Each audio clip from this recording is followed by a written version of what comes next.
Hello brewers, welcome back to part 2 of the Raspberry Coconut Stout.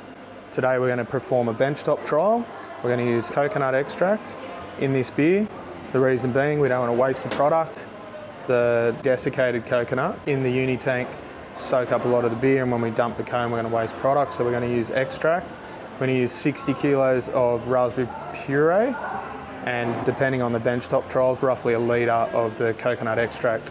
We are a brewery, we're here to make money. We don't want to waste beer, especially if it's good beer. So, yeah, strap in, let's go.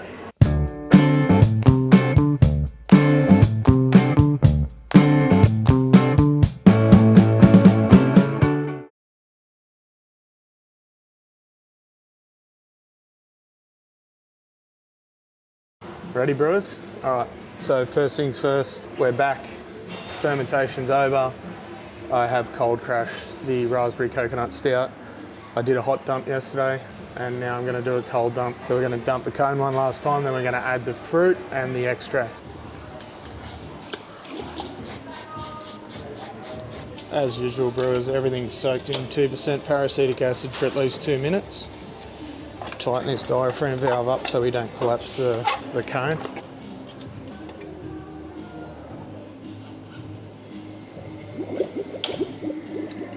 So just removing the last of the yeast. Just going to run that till we get beer. We don't want to waste the beer though, so there it is. Just clear the racking arm now. Restrict that with the diaphragm valve, and then we're just going to give it a couple of hits. 1, 2, that's beer. We're clear. That was the second time we've dumped the cone, so we're ready for the fruit. Yeah, it smells like ethanol because I've sprayed it all, but we'll do a sensory analysis soon. So as always brewers, we've performed our first DO check because we don't want to waste that product.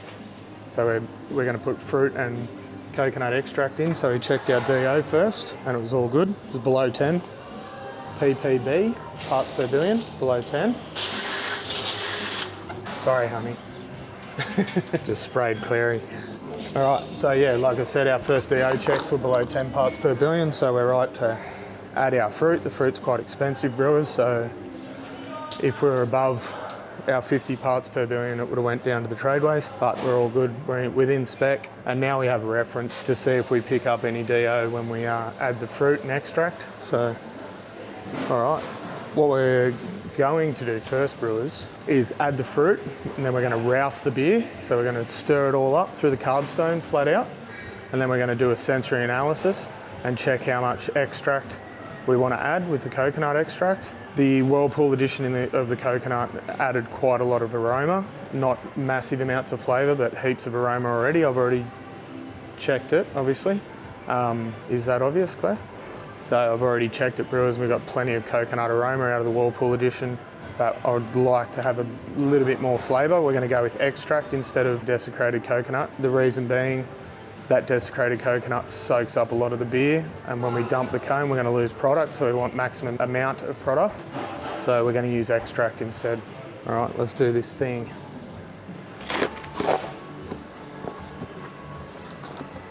$60 kilos raspberry puree. Tropico.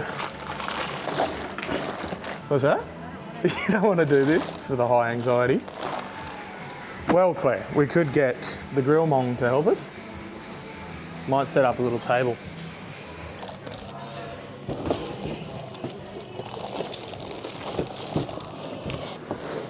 It's always important, brewers, to have everything set up. Whenever you take the top off a uni tank, you want to be ready to go. Everything sanitised, and you want that dry hop port to be open for the least amount of time while purging with CO2. I'm going to sterilise our scissors too. All right, so we're just going to release our CO2 out now. We've got our reg set for 30 pounds, so we're going to rouse that beer and mix it, and it's also going to blow CO2 up and give us positive pressure in the tank, and it'll come out through the racking arm into a blow-off bucket. Still got positive pressure in that tank, and this blow-off bucket allows the tank to stay under pressure as it would be in fermentation. You got that atmosphere, so you maintain a positive CO2 atmosphere over the beer, and it protects it as we add the fruit. Give that a couple of pops. If you want me to do a full video on just adding shit to the fermenter, like fruit, adjuncts, dry hopping, so I've only done a dry hop video on it. But it's the same principle. We're blowing CO2 up through the beer, creating a positive CO2 atmosphere in the top 25% of the uni tank. And then we're using the blow-off arm to protect from any DO ingress. We have ourselves a grill mong, brewers. This is Ads, the retarded grill mong. Yeah. So you pass me that like that, I'll be up the ladder. And Claire will just be full of anxiety on the camera. Righto. Yep.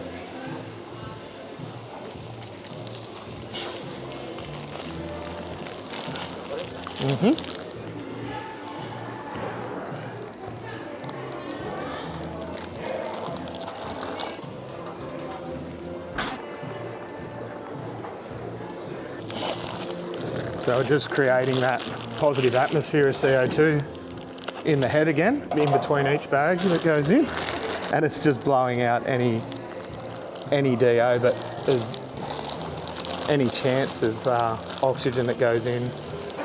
This will just blow it out that blow-off arm, so I'll get positive pressure in it again. You see a massive amount of like CO2 smoke coming out of the dry hop port. It smells amazing. And we're flat out going in at 30 pound, so we're rousing that beer. Last one, eh?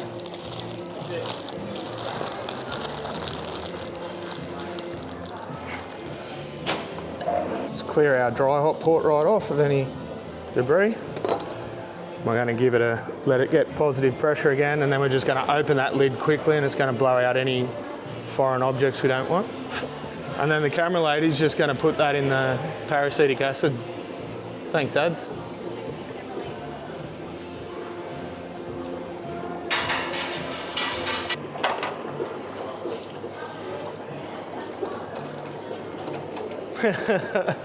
That's not too bad. So we'll clean off our excess raspberry we got on the uni tank. It's going to rouse and roll that beer. Then we're going to clean off our uni tank with peracetic acid. And just put a little bit of positive pressure in the tank now, bring it up to 10 pound, and then we're going to do some benchtop analysis. We're going to get our flavour profile. Now we've got the raspberry in, and we'll just work out how much extract we're going to add. Woo, that went pretty smoothly. So we'll clean up, brewers, and we're going to bring that spunning valve up to 10 pound. Smells good, did you say? Smells unreal. Now we're going to coat the tank with 5 litres of peracetic acid. Beautiful, mate. That went quite well, Claire. Right, sensory analysis, brewers.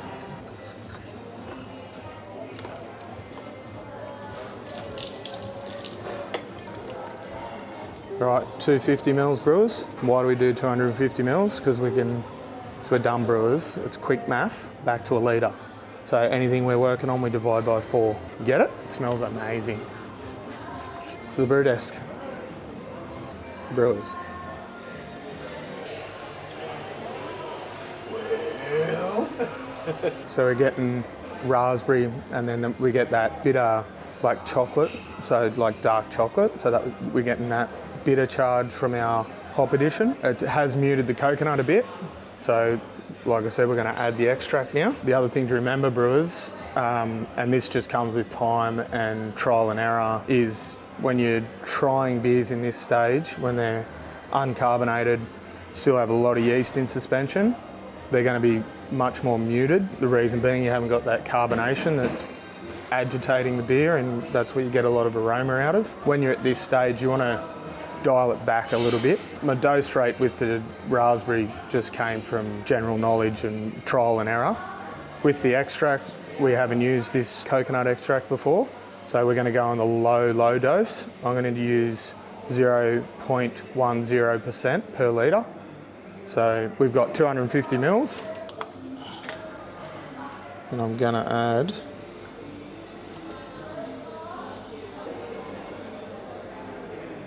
that's our 0.10% for 250 mils. So we're gonna add that in, bring a bit of the beer in, push it back in, get your trusty spoon. Benchtop Trials.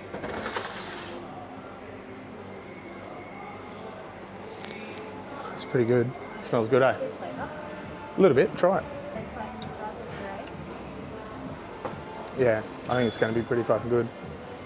Like I said, it's a little bit muted at the moment, but we need carbonation. We just roused the beer too, so any yeast debris that was on the side of the tank or maybe in the racking arm or around the racking arm on the carb stone, that's blown into it as well, so I'm getting yeast character. But basically what I get is dark chocolate, so that real chocolatey but enough bitterness, which is balanced really well with that Galaxy hop. We're also getting a bit of bitterness from our roast barley, but most of it's from that Galaxy hop edition. It's perfect amount of bitterness, and then you get the raspberries, a little bit sweeter. Actually, it did finish at 10-16, not quite through to the 10-14, so it's quite sweet. And now we've just added the raspberries, which has sweetened it even more. And now on the aroma, you just get that coconut. I'm going to stick to the 0.10% of extract, which is basically a litre and a bit into our uni tank. We're going to start actually with a litre. So we did pick up a lot of aroma out of the whirlpool with the coconut edition, but we just want to add that extract, and then we're not going to waste our product when we're dumping that cone and pulling off beer-soaked coconut. So it's just effectively a wasted product. So we've gone with the extract. That's the plan anyway. We're going to add the extract now, which is done pretty well exactly the same way as what we just did. We're going to rouse the beer so it mixes into the beer evenly, and then we'll do another test. And at the end of the day, brewers, don't want to overdo it because we can't get the fucker back out of the beer, but we can always add more if we need it. Let's do this thing. Right, we're going to do it exactly the same way, brewers.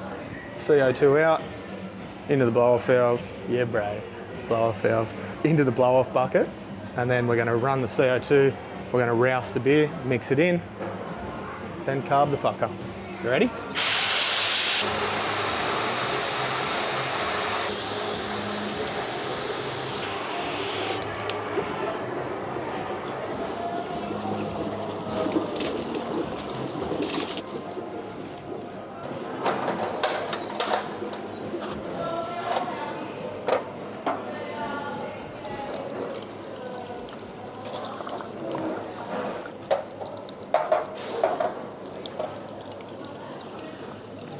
See that CO2 smoke blowing out, brewers? That's what we want, positive pressure. Then we're going to blow it out a few times. All that does is clear any debris between the silicon gasket and the dry hop port. See that? He's like a V8 turbo, bro. Grow up. Crank this up now, Clary, because hopefully it won't have to come off again. Going to leave that on, leave the carb stone on, so we rouse that beer. You're going to get squirt there, son.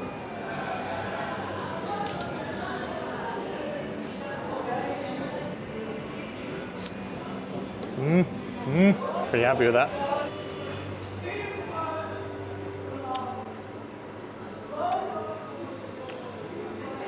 Try that. Think about it. We're going to have the carbonation, obviously, Clary, so give it a swell so you get it on your nose. Happy? Yeah, dark chocolate massively. I get raspberry heaps too and coconut, which that's the idea, isn't it? The Benchtop trials do not likely. Remember that, brewers. Benchtop trials. That's what I was doing here as well. It's for an RTD though. But yes, Benchtop trials. Always. See, this is the other thing, brewers. Have a look over here. Come on, brewers. So we've got a little bit of hop debris that's carried over. So we're rousing that beer up. So a bit of that bitterness will come out. Won't be as sharp. We're going to let it maturate for probably 3 weeks. We will probably try it tomorrow after it's carbed, but yeah, pretty happy with it. By the time this video comes out, brewers, there's a good chance, 50-50 chance, it could be online for you to try and buy if I'm happy with it. Ended up 5.8% ABV because we didn't make that 10-14, we finished at 10-16, but to style, so we're still in the style guidelines. Sweet stout. Yeah, you want to watch me carb it, brewers? You've seen that. I'll tell you what, we won't film us carbing this. Go up here and click that. That's a film on carbonation up here. Up here low. Cleaning up and testing. Testicles. Testes. Testes. All right, brewers, we've done it. We have it in a can. Started canning yesterday, worked through till 9 o'clock last night. Pumped out a lot of hard sodas. Side note, maybe buy your wife some hard sodas off the online store. Anyway, back to what we're talking about. The stout is limited release, so we've put a different logo on it. Great can, looks amazing. Well done, girls. Ladies, we carbonated the stout to 2.8 volumes. Very happy with this beer. You can see that residual sugar left over. The brewery smelled like coconut and raspberry when we were canning. Very happy with it. The biggest thing and the biggest takeaway from it as a brewer, if you can, it's that sensory analysis before the beer's carbed, which to be honest, you can't really teach. Just takes time, trial and error. Amazing can, I want to drink it from the can. So happy with it. Great head retention, nice, thick, stout, tenished, finished at 10-14, son. So we ended up 5.8, we were shooting for 6. Yeah, so it didn't quite make our gravity, but it's the first time we brewed this beer. It's a one-off limited release, so it is what it is. So aroma, massive amounts of coconut, and this beer is actually better when it warms up, heaps better. So I might just warm it up a bit. So the sponsor of this video is Flamin Galah, so go on the online store, brewers, and you can buy the Raspberry Coconut Stout, the Earl Grey Lemon Sour, and the Belgian Triple. And you can also, it's up to you, you can get the Hazy Pale as well. We'll do a YouTube 4-pack. Or you can treat the wife, Shan, and get her a hard soda. Strawberry bubblegum's my pick. Clary likes the lemonade though. Just tastes like lemonade, but it's 4.5%. And we've also got a watermelon. So you could do that, or you could be a selfish bloke and just get the 4 beers. Everyone go for it. Man, woman. Anyway, back to the stout, brewers, before I'm rudely interrupted by Clary. On the nose, massive amounts of coconut, and then dive into it. Full, rich flavour, sweet. We're getting that bitterness that tastes like dark chocolates. So it's probably more from the addition of roast barley more than the hop addition. And then on the back end, you just get that sweet raspberry. Like I said, it finished at 10-14. Absolutely stoked with it. It's not very often that you brew a beer that you wouldn't change anything. This one, I definitely wouldn't change anything. It's limited. We only did 50 cartons, brewers, and we've been finished canning for like 30 minutes, an hour, something like that, and they're already going out the door. So it's limited release, says it on the can. So no false advertisement here, brewers. So get in if you can and try it online. I'll tell you what, there's not many beers that I have brewed that I wouldn't change anything. I probably would change something. I'd probably back, isn't that funny? I wouldn't change anything. So I'd just change a bit of the process. I'd keep the IBU the same, but maybe put it in the last 10 minutes of the boil or 5 minutes of the boil, and then we could have a shorter rest in the whirlpool, which, to be honest, I think would be better because we had a little bit of the Galaxy transfer over on Knockout, which we got a little bit of biotransformation from that. But other than that, that's probably the only thing I'd change. I'd keep the IBUs exactly the same. Just put it in the last 5 minutes of the boil. Absolutely beautiful. I'm stoked with that. Just that little bit of the process, whirlpool, the last 5 minutes, that's all I'd do. Anyway, brewers, the reason we used raspberries rather than cherries, you get some quite bitter, astringent flavours from cherry. Usually it's just ground with the seed in it. So you get bitterness mainly, too much bitterness. This has got the right amount of bitterness, perfect balance between that whirlpool addition and the actual roast barley itself. gives that dark chocolate. It's like it's like eating a cherry ripe that's 5.8% alcohol. Son. Thanks for watching, brewers. Really appreciate your support. If you haven't subscribed, please consider subscribing. It's really going to help us grow the channel. See you on the next vid. Hooroo. Tink. See you, son.